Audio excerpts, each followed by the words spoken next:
We assume that our effort guarantees a reward.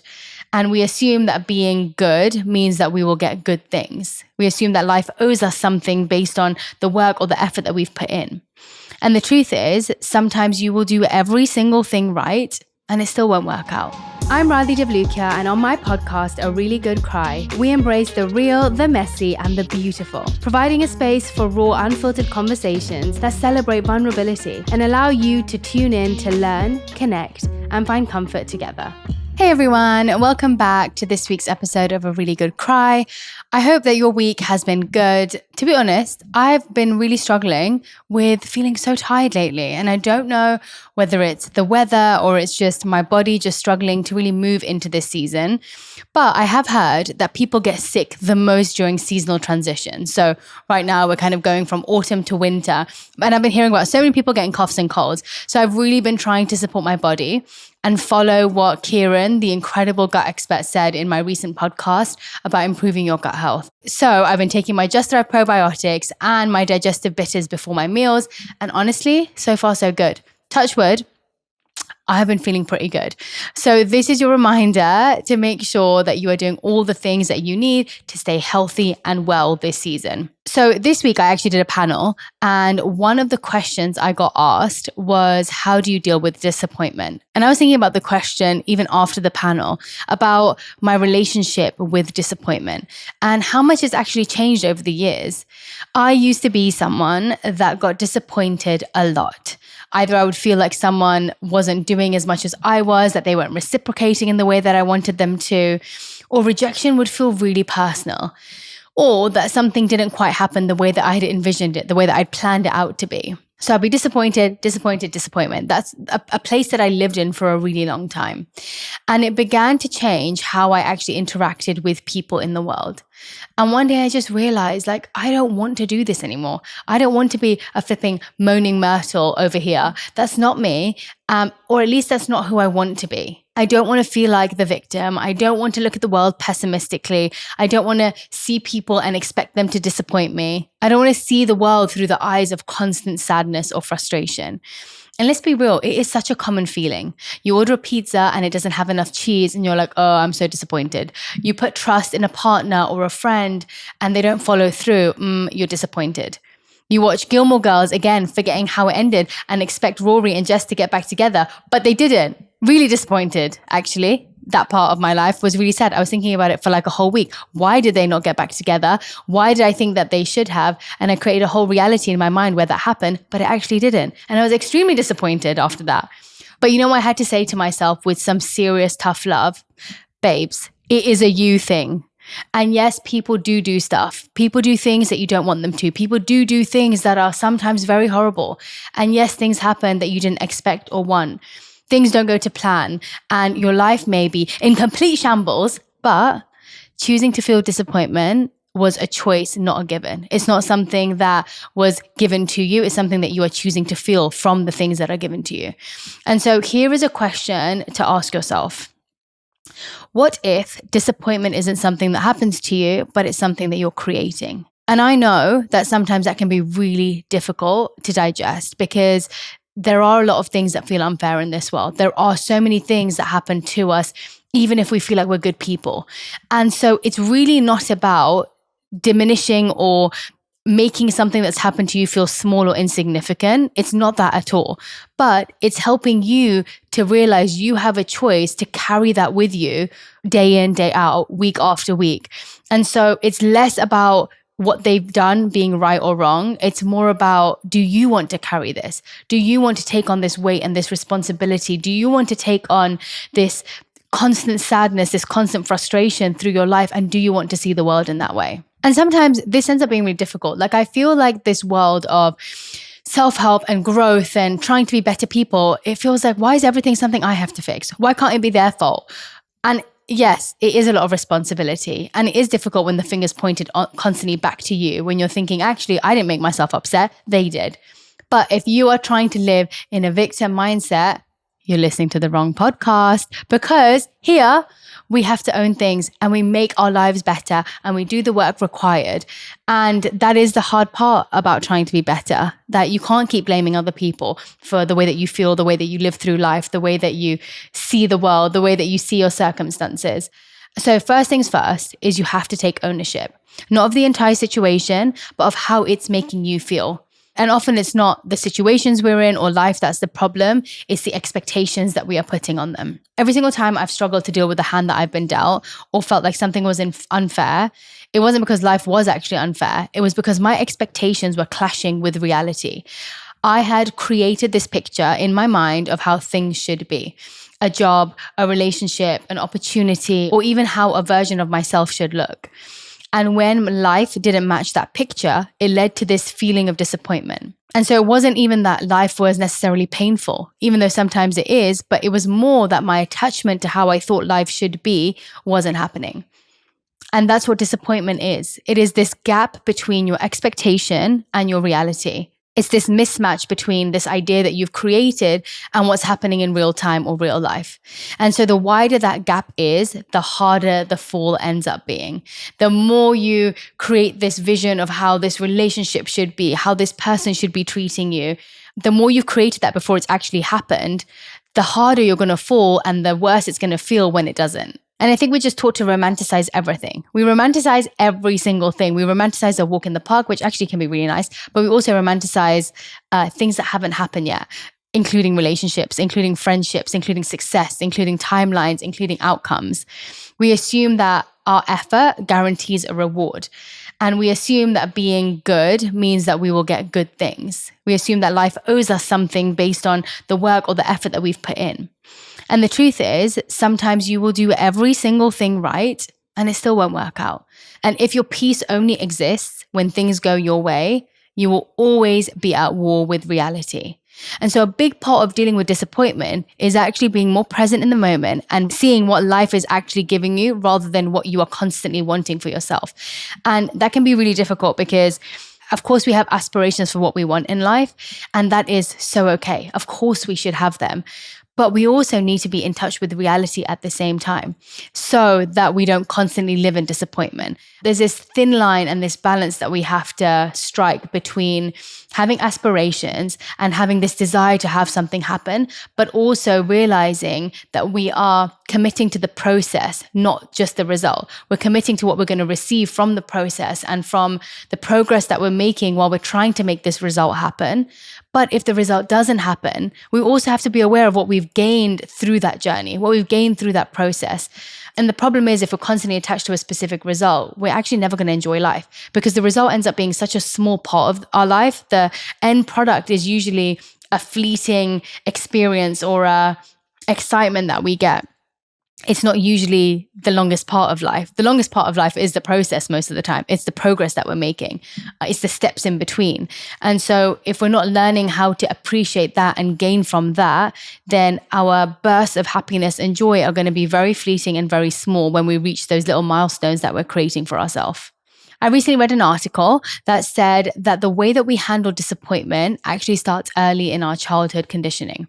Now, I don't think that that means it's our parents' fault, but I think what it means is how we deal with disappointment from a young age naturally shapes how we deal with it in our adulthood. And becoming aware of that is really important. So sometimes taking yourself back to how you reacted when you can remember you first being disappointed. Maybe you didn't get the gift that you wanted as a kid. Maybe something got taken away from you. Maybe your mom said you can't go somewhere. How did you react in that moment? And how did the people around you react? And some people, after facing disappointment, they learn to protect themselves by shrinking. They set the bar really low. They stop hoping too much because if they don't expect anything, then they just can't be let down. But that ends up being a false peace. It's not real peace. That's just self-preservation disguised as acceptance. And it can lead to a mediocre, unfulfilled life because you're just constantly protecting yourself. You're not allowing yourself to take chances. You're not allowing yourself to fall in love deeply. You're not allowing yourself to jump into a job that you really want, but you're too scared to, just in case you get disappointment. And so a lot of us, based on our experiences in life, can actually end up protecting so much, we actually don't give ourselves the opportunity to even make progress or to achieve those goals because of our worry of that disappointment. So our fear actually holds us back. So we think we're protecting ourselves and creating this shield around us, which avoids disappointment. But actually then you're not feeling or fulfilling this potential of joy that you actually could have. But on the other hand, there are people who become overachievers. They chase perfection, telling themselves that they need to try harder, do more, be better. And they think that high expectations equals higher standards. But perfectionism isn't always a strength. It actually is also a fear response. And ironically, it creates the exact same outcome, disappointment. So both this underachiever mentality and this perfectionist mentality are doing the same thing. They're trying to control disappointment instead of learning to live with it, instead of learning how to deal with it, instead of learning how to process it. And so the thing we all have to realize is disappointment is absolutely a natural human response. It's kind of a spin-off emotion of grief if you think about it. It's grief over what could have been or what someone could have been or what a situation could have been.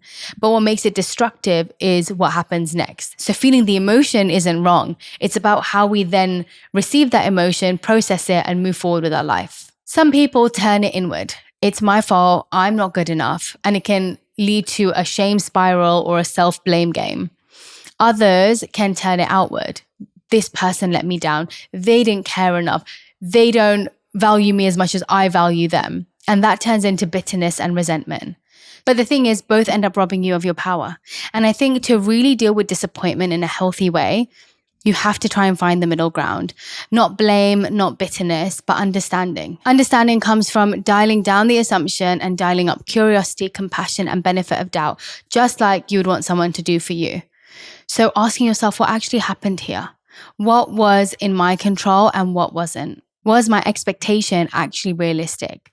And that pause between emotion and interpretation is literally everything. It's where you stop being a victim of disappointment and you start using it as your teacher. So I heard this story and I'm going to share it with you. It was a really great lesson in understanding disappointment a little bit better and giving you perspective on how to deal with it. So there's a man and he spends years and years building his business, but it collapses overnight. And of course, he is so devastated. But instead of calling it failure, he calls it tuition. He says that this was the price I paid for the lesson I needed to learn.